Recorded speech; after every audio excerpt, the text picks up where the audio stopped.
The 89th Texas legislative session is fully underway as the Texas House and Senate continue to decide what new laws will go into effect and which ones will have to wait another year. In the over 6,000 bills that have been introduced this session so far, only 2 of them will help the fast-growing food truck industry, and it just so happens that local state representative Brooks Landgraf is behind both. What this does is it provides freedom for food truck operators in terms of the permitting process, especially in a place like ours here in the Permian Basin where you have multiple cities, multiple counties that a food truck may serve.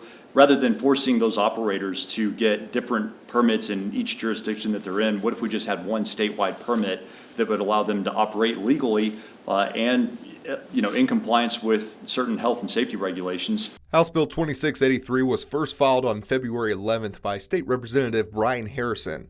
The idea behind the bill came from food truck vendors who shared how difficult it was to jump through so many hoops just to get a permit. I had the chance to talk to some local food truck vendors who share their personal experiences with me on some of the challenges they face here locally. If you look at like the Big Spring area, if you want to work outside of Big Spring, you've got to do the county permitting. But if you want to work in the city of Big Spring, then you have to also go and do the city permitting. And $500 a pop for every time you want to go to a new area it's not an option for us.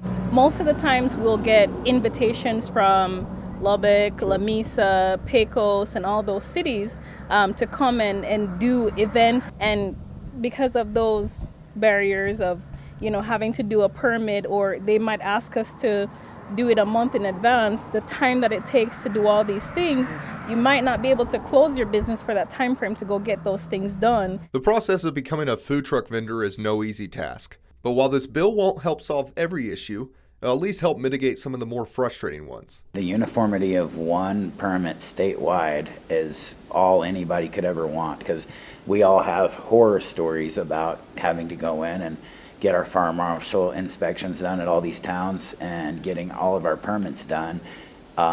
It's not a point A to point B process. Currently, the bill is only in stage 1 out of 7, but Landgraf is optimistic about making a law by this coming fall. Obviously, we want to get this passed in the Texas House of Representatives and then send it over to the Texas Senate for their consideration. And then if we get it passed in both of those places, it'll be on the governor's desk and hopefully can be law as soon as this fall. Reporting in the Midland, Odessa area, I'm Paxton Graff with your Basin Business Report.